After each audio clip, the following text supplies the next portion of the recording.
நீங்க ஏன் தண்ணி அடிக்கிறீங்க? நீங்க ஏன் தண்ணி அடிக்கிறீங்க? நீ உங்களுடைய சொத்தா தண்ணி அடிக்கிறது. நாங்க தண்ணி அடிச்சா உங்களுக்கு என்ன தண்ணி பற்றாக்குறை ஆயிருதா? பாத்தீங்களா சார், பாத்தீங்களா? அவன் எந்த ஒயின் ஷாப்ல எந்த பார்ல அடிக்கிறான்னு எனக்கு என்ன தெரியும்? பாத்தியான்னு கேக்குற? நான் சொல்றேன் எக்மூர் ஒயின் ஷாப்ல ஏசி பாரு, அங்கதான் அடிப்பேன். அங்க பீர் கூலிங்கா இருக்குமா? இருக்கும் சார். யோ கோபி,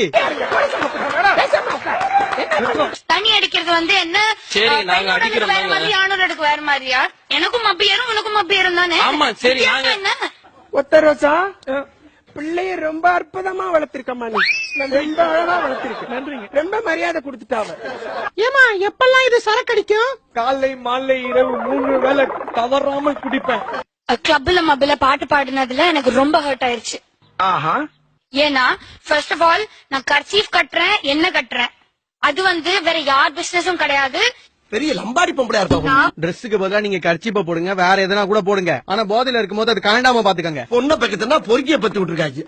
இன்ஃபேக்ட் நான் ஒரு பொண்ணா இருந்துகிட்டு ஹேய், என்னது நீ எல்லாம் பொண்ணா? Take my own decisions. It's none of your business. என்னடி எப்ப பார்த்தாலும் ஏகத்தாளமா பேசிக்கிட்டு இருக்க? மரியாதைன்றது கிடையாது. ஆம்பளைங்க சரக்கு அடிக்கிறது தப்பு. இதுல என்னடி உங்களுக்கு போட்டி? என்னடி பேச்சு பேசுறீங்க நீங்க? போது நிகழ்ச்சின்னு கூட பார்க்காம கண்டபடி பேசிக்கிட்டு அறிவுங்கிறதா இல்லையா உங்களுக்கு? ஏமா இப்படி தப்பு பண்றீங்களம்மா? நீ என்னமா பிள்ளை வளர்த்திருக்க? என் பொண்ணு மேல கண்ணை வைக்காதீங்கம்மா. உன் பொண்ணு மேல கல்லுதான் வைக்கணும். கண்ணு வச்சேன கண்ணு. பசங்களை பார்த்து நாங்க எப்படி இருந்தா என்னன்னு கேக்குறீங்களா? இதே கேள்வி அப்பாவை பார்த்து கேப்பீங்களா? கேட்க மாட்டீங்களா? ஏன்னா அப்ப பயப்படுவீங்க. பொண்ணுங்களா நீங்க?